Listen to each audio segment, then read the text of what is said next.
Hello everyone, welcome to NJ classes. Guys, last जो cell की class थी हमारी पार्ट 2, जिसके अंदर हमने स्टडी किया था कि जो सेल है उसके कितने कंपोनेंट्स होते हैं, 3। सबसे अंदर न्यूक्लियस, फिर साइटोप्लाज्म और फिर सेल कवरिंग। ठीक है, और हमने ये भी देखा था कि जो साइटोप्लाज्म होता है उसके 3 कंपोनेंट्स होते हैं। साइटोप्लाज्म के अंदर गाइस जो लिक्विड कंटेंट रहेगा उसको हम बोलते हैं साइटोसोल। ठीक है, और साइटोप्लाज्म के अंदर जो लिविंग कंपोनेंट है that is called cell organelles, और जो नॉन लिविंग कंपोनेंट है जिसको हम बोल देते हैं सेल न्यूक्लियोसंस। तो आज जो टॉपिक हम कवर करेंगे उसके अंदर हम ये देखेंगे कि ऑर्गेनेल्स का क्या देखेंगे हम कि कौन कौन सी ऑर्गेनेल्स हैं जिनके बाहर मेम्ब्रेन होती है और कौन सी ऑर्गेनेल्स हैं जिनके बाहर मेम्ब्रेन नहीं होती। अगर ऑर्गेनेल्स ऐसी हैं जिनके बाहर मेम्ब्रेन है तो उनमें से कौन सी ऑर्गेनेल्स हैं जिनके बाहर सिंगल मेम्ब्रेन होगी और कौन सी ऑर्गेनेल्स हैं जिनके बाहर डबल मेम्ब्रेन होगी। ठीक है, बहुत इंपॉर्टेंट है ये। तो चलिए करते हैं। देखिए, ऑर्गेनेल्स में कुछ ऑर्गेनेल्स तो ऐसे हैं जिनके बाहर मेम्ब्रेन नहीं होती, यानी कि वो विदाउट मेम्ब्रेन एग्जिस्ट करेंगे, उनके बाहर कोई कवरिंग नहीं है। कुछ ऑर्गेनेल्स ऐसी हैं जिनके बाहर सिंगल मेम्ब्रेन है।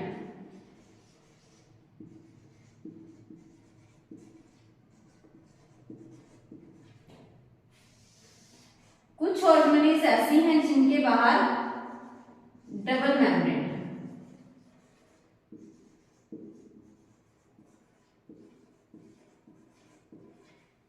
क्लियर है? तो अभी देखिए कि विदाउट मेम्ब्रेन ऐसी कौन सी ऑर्गेनेल्स हैं जिनके बाहर कोई भी मेम्ब्रेन नहीं होती। तो एग्जांपल नोट कीजिए, कौन कौन सी ऑर्गेनेल्स हैं वो। Ribosome, centrioles, centrosome. तो ये ऐसी ऑर्गेनेल्स हैं जिनके बाहर मेम्ब्रेन होती ही नहीं है। क्लियर? अगर हम बात करें राइबोसोम की, तो राइबोसोम प्रेजेंट कहां होते हैं? ठीक है, तो नोट कीजिएगा, राइबोसोम प्रोकैरियोटिक सेल के अंदर भी होते हैं, राइबोसोम यूकैरियोटिक सेल के अंदर भी होते हैं। ठीक है, अभी आपको ये टर्म सुनने में न्यू लगी होगी कि ये प्रोकैरियोटिक क्या है, यूकैरियोटिक क्या है। हम डिटेल में आगे डिस्कस करेंगे कि यहाँ पर क्या प्रेजेंट होता है। न्यूक्लियोइड प्रेजेंट होता है। न्यूक्लियस, जो ट्रू न्यूक्लियस है वो यहाँ पे प्रेजेंट नहीं होगा, बट यहाँ पे ट्रू न्यूक्लियस होगा। एग्जाम्पल मैं आपको बता देती हूँ सो दैट आपको आइडिया हो जाए कि प्रोकैरियोटिक सेल किन के अंदर होती है।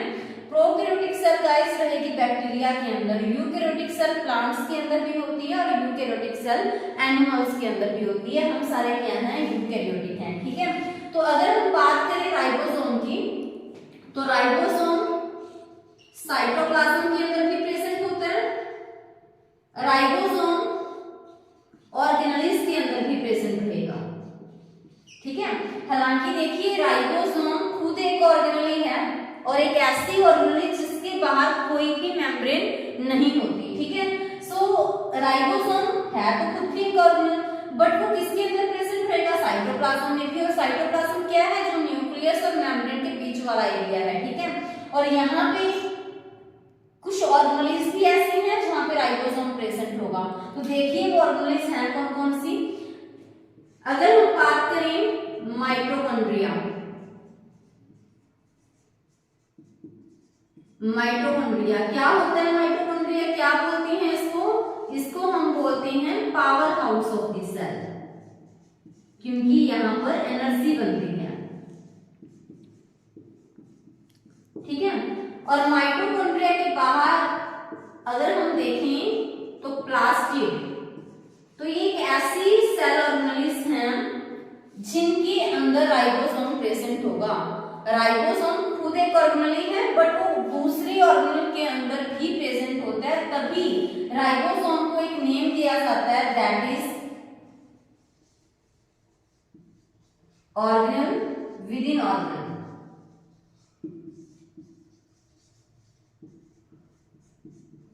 ठीक है, तभी हम इसको क्या नाम देते हैं, ऑर्गेनल विद इन ऑर्गेनल। तो यानी कि ये खुद ही एक ऑर्गेनल है और किसके अंदर प्रेजेंट होगा, दूसरे ऑर्गेनल के अंदर, तभी हम इसको क्या बोलते हैं, organelle with in organelle. Clear है। तो जो माइटोकॉन्ड्रिया है, प्लास्टिड है, एक और आपको इंपॉर्टेंट पॉइंट बताती हूँ इनका कि जो माइटोकॉन्ड्रिया, प्लास्टिड, इनके अंदर खुद का डीएनए भी होगा और खुद के राइबोसोम्स भी होते हैं। स्पेशली नोट कीजिएगा कि ये दोनों ऑर्गेनल ऐसे हैं जिनके अंदर खुद का राइबोसोम भी है और खुद के डीएनए भी है, तभी हम इसको क्या बोल देते हैं, सेमी ऑटोनॉमस ऑर्गेनल। क्लियर है। तो आई थिंक आपको नोट हो गया होगा कि ऐसे ऑर्गेनल्स जिनके बाहर कोई भी मेम्ब्रेन नहीं होती, राइबोसोम, सेंट्रियोल, सेंट्रोसोम। ठीक है, राइबोसोम को हमने क्या बोला, एक ऑर्गेनल ही तो है, बट इसको विद इन ऑर्गेनल क्यों बोला, क्योंकि ये दूसरे ऑर्गेनल के अंदर प्रेजेंट है। तो वो दूसरे ऑर्गेनल कौन कौन से हैं, माइटोकॉन्ड्रिया और प्लास्टिड। माइटोकॉन्ड्रिया और प्लास्टिड हैं जो उनके पास खुद का राइबोसोम भी होता है, खुद के डीएनए भी होता है। DNA is the deoxyribonucleic acid, तभी हम इन दोनों ऑर्गेनल्स को क्या बोलेंगे, हम सेमी ऑटोनॉमस ऑर्गेनल। क्लियर है। तो अभी देखिए कि जो राइबोसोम है वो प्रोकैरियोटिक सेल के अंदर भी प्रेजेंट होते हैं, राइबोसोम यूकैरियोटिक सेल के अंदर भी प्रेजेंट होते हैं। ठीक है, और जो राइबोसोम है वो साइटोप्लाज्म के अंदर भी प्रेजेंट रहेंगे, तो ये पॉइंट भी आप नोट करना। क्लियर। अभी देखिए कि ऐसे कौन कौन से सेल ऑर्गेनल्स हैं जिनके बाहर सिंगल मेम्ब्रेन प्रेजेंट होगी, तो वो नोट कीजिए आप, सिंगल मेम्ब्रेन किनके बाहर प्रेजेंट होती है, गोल्जी बॉडी। तो एग्जाम में आपसे पूछ सकते हैं कि बताइए इनमें से सिंगल मेम्ब्रेन किसकी होती है। ठीक है, हो सकता है कि उसके अंदर वो दो डबल मेम्ब्रेन वाले एग्जांपल दे दे, एक ऐसा दे दे जिसके अंदर मेम्ब्रेन होती ही नहीं है और एक ऐसे दे दे जिनके अंदर सिंगल मेम्ब्रेन होती है। तो अगर आपको पता होगा तो आपके लिए आइडेंटिफाई करना इजी हो जाएगा। ठीक है, तो राइट कीजिए ER। ER means endoplasmic reticulum,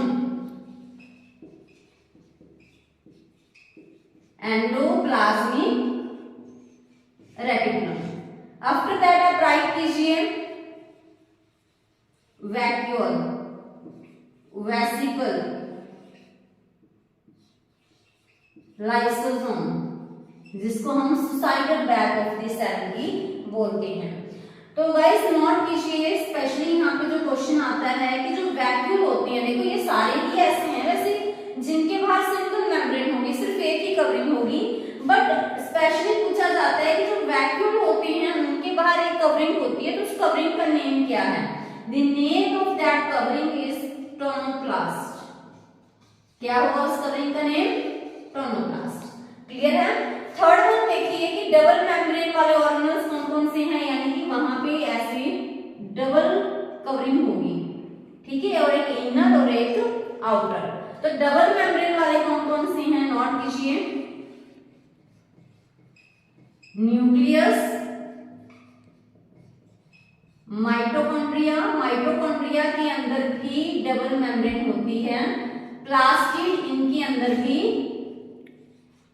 double membrane होती है। ये खुद ऑर्गेनल्स हैं और इनकी ये अपने अंदर किसी दूसरे ऑर्गेनल को लेके बैठी हैं जिसको हम राइबोसोम बोलते हैं।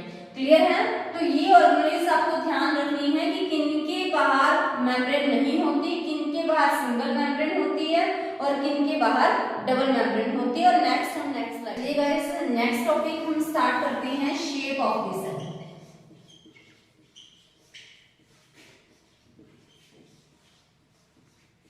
Shape of the cell. तो देखिए जैसा कि हमने पहले भी एक बार इस टॉपिक के बारे में बात की थी फर्स्ट क्लास में कि जो सेल होती है ना, सेल का साइज भी वेरी करता है, सेल की शेप भी वेरी करती है और सेल का फंक्शन भी अलग अलग होगा, क्योंकि अलग अलग टाइप्स के सेल हैं तो उनका पार्टिकुलर फंक्शन भी अलग अलग होगा अगर हम मल्टी सेलुलर ऑर्गेनिजम्स की बात करें।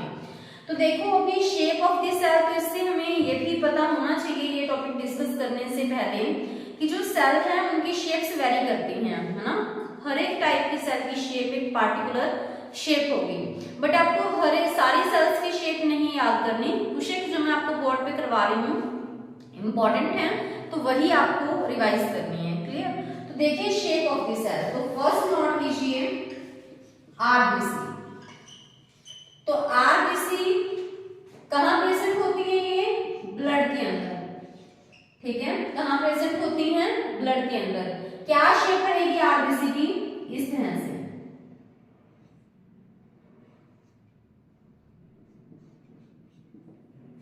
ठीक है। तो कैसे दिखती हैं ये? By concave. बट अगर हम ऊपर ऐसे यहां से देखें तो कैसे दिखेंगी? यहां से देखें तो ये सर्कुलर दिख रही है, तभी हम इसको क्या बोल देते हैं? Round and by concave. Clear है? नेक्स्ट देखिए डब्ल्यूबीसी। डब्ल्यूबीसी भी कहां प्रेजेंट होती है? देखो आरबीसी जिसको हम इरिथ्रोसाइट बोलते हैं, रेड ब्लड सेल, जिनका लाइफ स्पेन 120 डेज का होता है। WBC means white blood cell, leucocyte जिनको हम बोलते हैं, तो ये भी कहां प्रेजेंट रहेंगी? ब्लड के अंदर, ठीक है। और इनकी शेप क्या रहेगी? Amoeboid. Guys amoeboid means amoeba like, यानी कि इसकी कोई फिक्स शेप नहीं है। रीजन क्या है? देखो इस टॉपिक को अभी हम डिस्कस नहीं कर सकते, क्योंकि अगर अभी हमने स्टार्ट किया ना तो सारा जो फ्लो है वो ब्रेक हो जाएगा। मींस जो सेल वाला चैप्टर हम डिस्कस कर रहे हैं, इसको हम ह्यूमन फिजियोलॉजी के अंदर डिस्कस करेंगे। जो डब्ल्यूबीसी होती है उसकी अलग अलग कैटेगरीज होती हैं, और हर एक के अंदर जो शेप है वो वेरी करेगी, ठीक है। सो इसी वजह से हम कह देते हैं कि इसकी जो शेप है वो क्या है? अमीबॉइड है। थर्ड वन है हमारे पास मेसोफिल सेल। मेसोफिल सेल कहां प्रेजेंट होती हैं? लीफ के अंदर, और इनकी शेप बेसिकली क्या रहती है? Round and Oval. क्लियर है? नेक्स्ट वन है हमारे पास ट्रैकिड्स। देखो जो ट्रैकिड्स हैं वो किस टाइप की सेल है? बताइए कहां प्रेजेंट होगी? वो जाइलम के अंदर। आपने देखो पढ़ा होगा कि जो टिश्यू है बेसिकली कितने टाइप के होते हैं, जैसे प्लांट टिश्यू, एनिमल टिश्यू। और अगर हम प्लांट टिश्यू की बात करें तो प्लांट टिश्यू कितने टाइप के होंगे? 2 टाइप के, meristematic tissue and permanent tissue. Meristematic tissue की बात करें तो वो फर्दर 3 टाइप के होते हैं ना, apical, intercalary and lateral meristem. और अगर हम परमानेंट टिश्यू की बात करें जिसकी सेल्स डिवाइड नहीं कर सकती है ना, तो ऐसे में परमानेंट जो टिश्यू होते हैं वो 2 टाइप के होते हैं, simple permanent tissue and complex permanent tissue. Clear? Simple permanent tissue 3 types के होते हैं, पैरेन्काइमा, कोलेनकाइमा, सेक्लेनकाइमा, क्योंकि उसके अंदर सिर्फ और सिर्फ 1 टाइप ऑफ सेल्स होती हैं। बट कॉम्प्लेक्स टिश्यू कितने टाइप के होते हैं? 2 टाइप के, जाइलम एंड फ्लोएम। ठीक है, अभी आपको ऊपर से जा रहा होगा क्योंकि ये चीजें आपके लिए हो सकता है कि आपने ना की हो पहले, तो बट आप देखो मैं आपको ये समझाना चाह रही हूँ कि जो ट्रैकिड्स हैं वो कहाँ प्रेजेंट होते हैं। अभी मैंने आपको बताया ना कि जो कॉम्प्लेक्स टिश्यू होते हैं वो एक से ज्यादा टाइप के सेल से मिलकर बनते हैं। तो कॉम्प्लेक्स टिश्यू में जाइलम आएगा और फ्लोएम आएगा। तो देखिए मैं अभी यहाँ पे राइट करती हूँ जाइलम। तो जाइलम क्या है? एक टाइप का कॉम्प्लेक्स टिश्यू। क्या है ये? Complex tissue. आप इतना जरूर याद रखना, बाकी जैसा जैसा आप हर एक चैप्टर को डिटेल से पढ़ते जाओगे आपको चीजें क्लियर होती जाएंगी। जाइलम क्या है? एक कॉम्प्लेक्स टिश्यू, क्योंकि इसके अंदर अलग अलग टाइप की सेल्स होती हैं। क्लियर है? तो उनमें से एक टाइप की सेल है हमारे पास ट्रैकिड्स। क्लियर? तो इनकी शेप क्या रहेगी गाइस? इलोंगेटेड। क्या शेप रहेगी इनकी? इलोंगेटेड। नेक्स्ट वन है नर्व सेल। फर्स्ट क्लास के अंदर मैंने आपको बताया था कि जो स्मॉलेस्ट सेल है वो किसकी होती है? पीपीएलओ की ना। जो लार्जेस्ट सेल है अगर हम बात करें तो that is the ostrich egg. But अगर हम बात करें longest cell that is nerve cell और न्यूरॉन। तो ये जो न्यूरॉन है वो कहाँ प्रेजेंट होते हैं? हमारे ब्रेन के अंदर। और हमें पता है ना कि देखो न्यूरॉन का डायग्राम सभी ने बनाया होगा, तो हमें पता है कि उसके अंदर बहुत सारी ब्रांचेस होती हैं, डेंड्राइट्स निकलते हैं, है ना। और एक सबसे लॉन्गेस्ट ब्रांच है जिसको हम एक्सॉन बोलते हैं। तो इसी वजह से हम राइट करेंगे कि ये लॉन्ग तो होती है बट ये क्या होती है, ब्रांच भी होती है। क्लियर है? आफ्टर दैट आई थिंक जो हमने अभी तक 5 डिस्कस किए हैं कि आपको क्लियर होगी। नेक्स्ट देखिए columnar epithelial cells.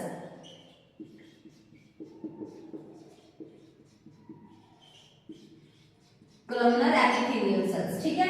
Columnar epithelial cells कहां प्रेजेंट होती हैं, इंटेस्टाइन के अंदर। क्लियर? तो इनकी शेप क्या रहेगी, नोट कीजिए, इनकी शेप रहेगी लॉन्ग एंड नैरो,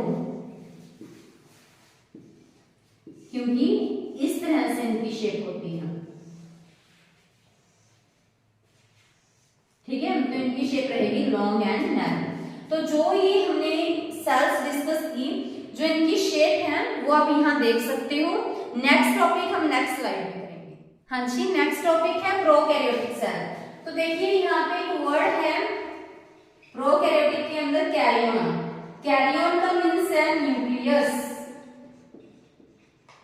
तो आपको ये चीज ध्यान रखनी है कि जो प्रोकैरियोटिक सेल है उसके अंदर ट्रू न्यूक्लियस नहीं होता। इसका मतलब क्या है कि वहां पे मेम्ब्रेन बाउंड न्यूक्लियस नहीं है, वहां पर न्यूक्लियर मेम्ब्रेन नहीं है।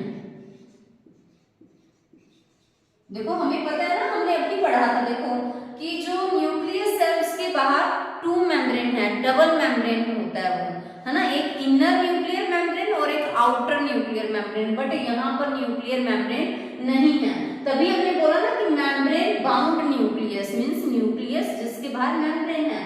बट यहाँ पे तो ट्रू न्यूक्लियस होता ही नहीं है, सो मेम्ब्रेन बाउंड न्यूक्लियस भी नहीं होगा। आफ्टर दैट आप देखिए कि जो प्रोकैरियोटिक सेल है उनके अंदर मेम्ब्रेन बाउंड न्यूक्लियस नहीं होता। और जो हम आपको पता है ना कि एक प्रोकैरियोटिक है तो दूसरी क्या होती है, यूकैरियोटिक। तो उसके अंदर क्या होगा, उसके अंदर ट्रू न्यूक्लियस प्रेजेंट होता है। Eukaryotic, eu means true, karyon means nucleus. तो जिसके अंदर ट्रू न्यूक्लियस होगा वो यूकैरियोटिक है। बट हमारे पास जो प्रोकैरियोटिक होता है उसके अंदर ट्रू न्यूक्लियस प्रेजेंट नहीं होता। प्रोकैरियोटिक का एग्जांपल देखिए, क्या होता है प्रोकैरियोटिक का एग्जांपल गाइस, बैक्टीरिया। ठीक है, तो जब भी हम प्रोकैरियोटिक की बात करें तो आपके माइंड में आना चाहिए बैक्टीरिया। ठीक है, तो जो बैक्टीरिया अगर हम देखें तो बैक्टीरिया है ना गाइस, उसकी शेप फिक्स नहीं है, अलग अलग शेप्स का होता है। ऐसा नहीं है कि वो एक ही शेप में एग्जिस्ट करता है, अलग अलग शेप के अंदर बैक्टीरिया पाया जाता है। ठीक है, तो बैक्टीरिया कितने टाइप का होता है on the basis of shape, 4 types. ठीक है, कौन कौन से 4 टाइप का बैक्टीरिया होता है हमारे पास? एक तो होता है कॉकस, सेकंड क्या प्रेजेंट होता है बैक्टीरिया, बैसिलस शेप के अंदर। ठीक है, और एक बैक्टीरिया की शेप क्या होती है, विब्रियो, और एक बैक्टीरिया की शेप क्या होती है, स्पिरिलियम। ठीक है, तो बैक्टीरिया है वो एक ही शेप में नहीं होता, वो अलग अलग शेप में एग्जिस्ट करता है। अभी देखिए कि अगर बैक्टीरिया ऐसे स्फेरिकल शेप के अंदर है, अगर बैक्टीरिया की शेप क्या है, स्फेरिकल है, देन हम उसको क्या बोलते हैं कि उसकी फॉर्म कैसी है, कॉकस फॉर्म। क्लियर? अगर बैक्टीरिया ऐसे रॉड शेप के अंदर है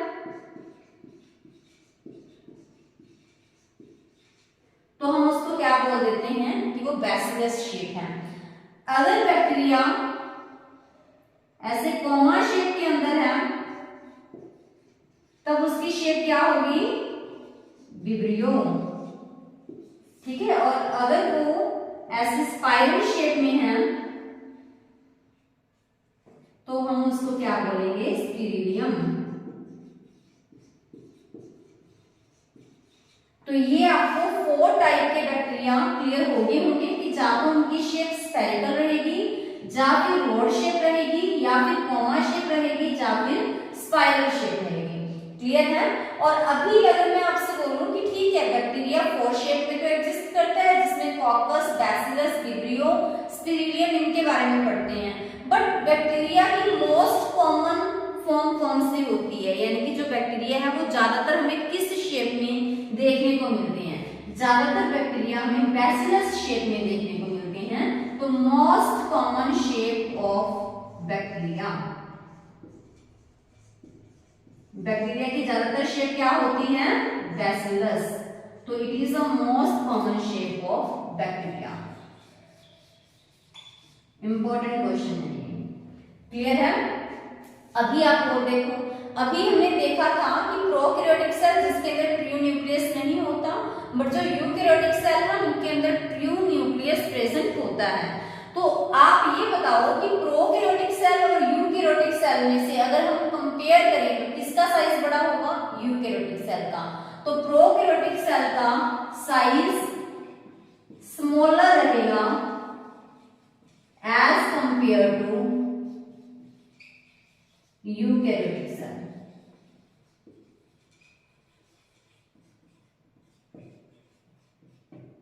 क्लियर है?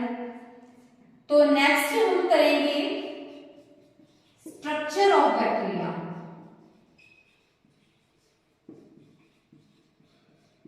कि जो बैक्टीरिया का स्ट्रक्चर है वो कैसा होता है। ठीक है, एक बार आप समझ लीजिए कि बैक्टीरिया के अंदर प्रेजेंट क्या होगा। स्ट्रक्चर मैं आपको नेक्स्ट स्लाइड में करवाऊंगी। तो देखिए बैक्टीरिया का स्ट्रक्चर कैसा होता है। सबसे पहले बैक्टीरिया के अंदर क्या प्रेजेंट होगा? कवरिंग। क्योंकि जैसे एनिमल सेल में गाइस हमने एक कवरिंग की, सेल मेम्ब्रेन, जिसको मैंने प्लाज्मा मेम्ब्रेन बोला, which is also called plasma lemma. ठीक है, और प्लांट सेल के अंदर हमने दो की, सबसे पहले सेल वॉल और इनर साइड में सेल मेम्ब्रेन। बट अगर हम बैक्टीरिया की बात करें तो वहां पे 3 कवरिंग्स होती हैं। सबसे बाहर ग्लाइकोकैलिक्स, ग्लाइकोकैलिक्स के अंदर क्या प्रेजेंट होगा? सेल वॉल, सेल वॉल के अंदर क्या प्रेजेंट होगा? Cell membrane. ठीक है, सो 3 कवरिंग्स हैं, ग्लाइकोकैलिक्स। ठीक है, सेकंड क्या होगी हमारे पास? Cell wall. तो ये सब चीजें हमें बैक्टीरिया की जो स्ट्रक्चर है सेल का वहां देखने को मिलती है। ठीक है, और क्या प्रेजेंट होगा गाइस? Cell membrane. ठीक है, और हमें ये भी पता है कि बैक्टीरिया में ट्रू न्यूक्लियस तो होता नहीं है, तो फिर वहां पे क्या प्रेजेंट होगा? न्यूक्लियोइड। क्या प्रेजेंट होगा? न्यूक्लियोइड। और यहाँ पे क्या प्रेजेंट होगा? प्लाज्मिड, जिसको हम एक्स्ट्रा सेलुलर डीएनए बोल देते हैं, सॉरी एक्स्ट्रा क्रोमोसोमल डीएनए बोलते हैं। ठीक है, आफ्टर दैट आप नोट कीजिए, इसके अलावा इसके अंदर क्या प्रेजेंट होती हैं? राइबोसोम्स भी प्रेजेंट होती हैं। क्लियर? और क्या प्रेजेंट होते हैं यहाँ पे? इंक्लूजन बॉडीज प्रेजेंट रहेंगी। क्लियर है? आफ्टर दैट आप नोट कीजिए कि यहाँ पे क्या प्रेजेंट रहेंगे? फिम्ब्रियाई प्रेजेंट रहेंगे। ठीक है, यहाँ पे पिलाई प्रेजेंट रहेंगे, मिजोसोम्स भी प्रेजेंट होंगे, और मिजोसोम के अलावा यहाँ पे क्रोमैटोफोर प्रेजेंट रहेंगे। ठीक है, और एक स्ट्रक्चर आपको यहाँ पे और नजर आएगा, दैट इज फ्लैजेला। क्लियर है? तो ये सब चीजें हमें कहाँ देखने को मिलेंगी? बैक्टीरिया के स्ट्रक्चर के अंदर। अभी कैसे क्या प्रेजेंट होगा, कैसे हमें उनको रिप्रेजेंट करना है, ये हम नेक्स्ट स्लाइड। तो गाइस देखते हैं स्ट्रक्चर ऑफ बैक्टीरिया। तो बैक्टीरिया के स्ट्रक्चर के अंदर गाइस सबसे पहले हम बाहर वाली कवरिंग क्या बनाएंगे? ग्लाइकोकैलिक्स। तो ये आप ड्रॉ कर सकते हैं साथ साथ में।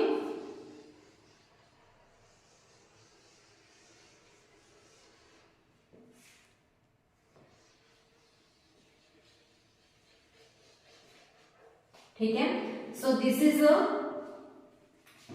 ग्लाइकोकैलिक्स।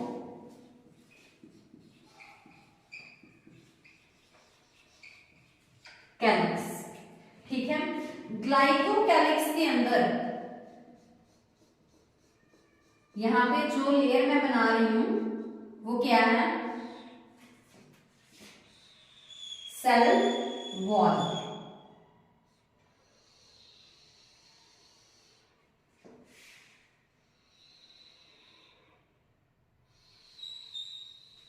क्या है? कौन सी लेयर है ये? Cell wall.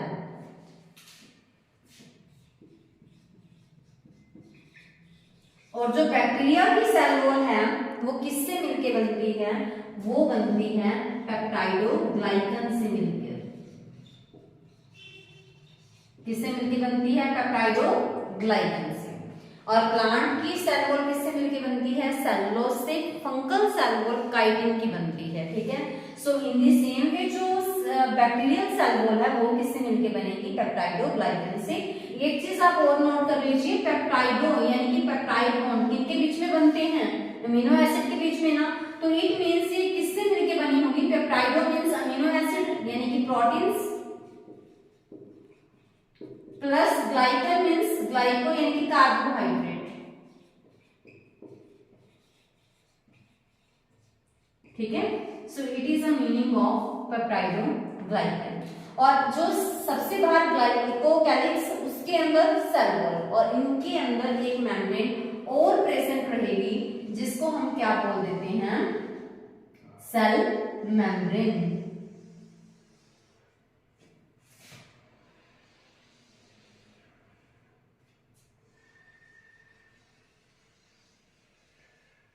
ठीक है, तो इसको हम क्या बोलेंगे? Cell membrane. और सेल मेम्ब्रेन को हम यहाँ पे भी क्या कह सकते हैं? Plasma membrane. क्लियर है? और जो अगर हम बात करें बैक्टीरिया की, हमने ये देखा था ना कि बैक्टीरिया के अंदर खुद के क्या प्रेजेंट होते हैं? राइबोसोम।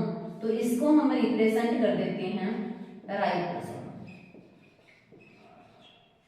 ठीक है, अगर हम बैक्टीरियल सेल की बात करें तो बैक्टीरिया की सेल के अंदर जो सेल मेम्ब्रेन है वो अंदर की साइड, देखो अगर कोई भी चीज है अंदर की साइड फोल्ड बनाए तो उसको इनफोल्डिंग बोलते हैं।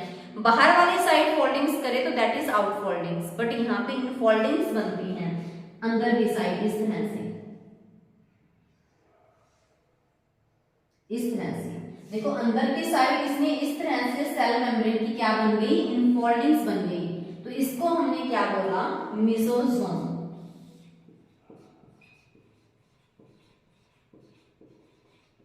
ठीक है, और इनके ऊपर एंजाइम्स लगे होते हैं। बट अगर ये जो इनफोल्डिंग्स हैं वो और ज्यादा कॉम्प्लेक्स हो जाएं तो और उसके ऊपर पिगमेंट्स लग जाएं तो हम उसको क्या बोलेंगे? क्रोमैटोफोर। मींस देखो जो ये सेल मेम्ब्रेन है इसने अंदर की तरफ इनफोल्डिंग कर ली और उसके ऊपर एंजाइम लग गई तो हमने क्या बोला? उसको मेसोसोम।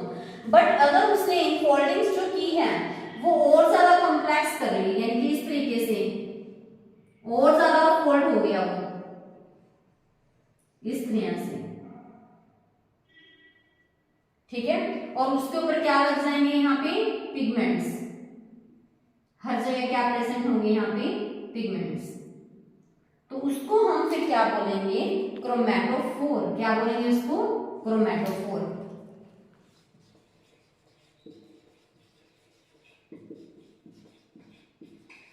ठीक है, सो क्रोमा का मतलब ही क्या होता है? कलर। तो यहाँ पे कलर पिगमेंट प्रेजेंट होते हैं तभी हम उसको क्या बोल देते हैं? Chromatophore. Mesosome, chromatophore, cell wall, cell membrane, ribosome, glycocalyx. तो आई थिंक ये सभी पार्ट्स आपको अच्छे से समझ आ गए होंगे। तो नेक्स्ट देखिए कि अगर हम बैक्टीरिया के अंदर देखें तो यहाँ पे फ्लैजेला भी तो प्रेजेंट होता है, तो उसको हम ऐसे रिप्रेजेंट करते हैं।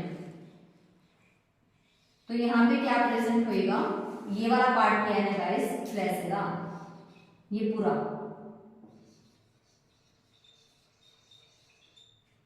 क्लियर है। और इसके अंदर यहाँ पे डीएनए प्रेजेंट रहेगा जिसको हम क्या बोल देते हैं? न्यूक्लियोइड। यहाँ पे न्यूक्लियर मेम्ब्रेन तो है नहीं। ठीक है, और यहाँ पे extra chromosomal circular DNA present होता है विच इज कॉल्ड प्लाज्मिड। ठीक है, यहाँ पर अलग अलग टाइप के सब्सटेंसेस के क्या प्रेजेंट होते हैं? इस तरह से दाने लाइक स्ट्रक्चर्स होते हैं, ग्रैन्युल्स बोल देते हैं जिनको हम। और उन्हीं ग्रैन्युल्स को क्या बोलेंगे हम? Inclusion bodies. क्या कहेंगे हम इनको? Inclusion bodies.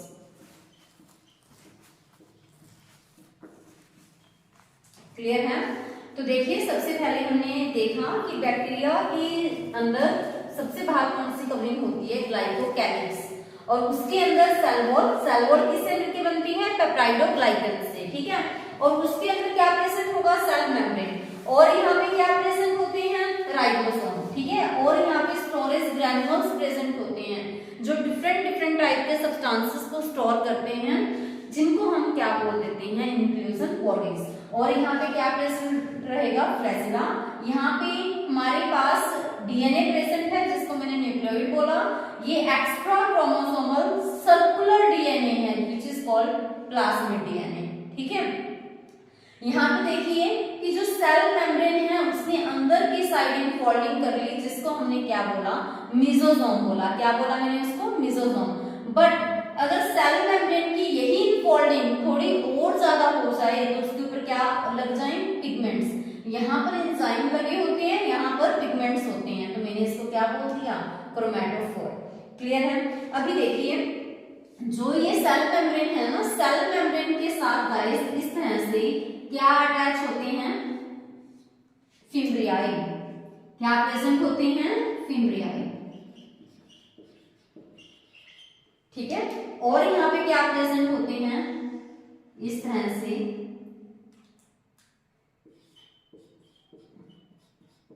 पिला, ठीक है। तो ये था गाइस स्ट्रक्चर ऑफ बैक्टीरिया, ठीक है। तो आपको बेसिक एक आइडिया हो गया होगा कि बैक्टीरिया के अंदर क्या क्या प्रेजेंट होता है उसके सेल के अंदर।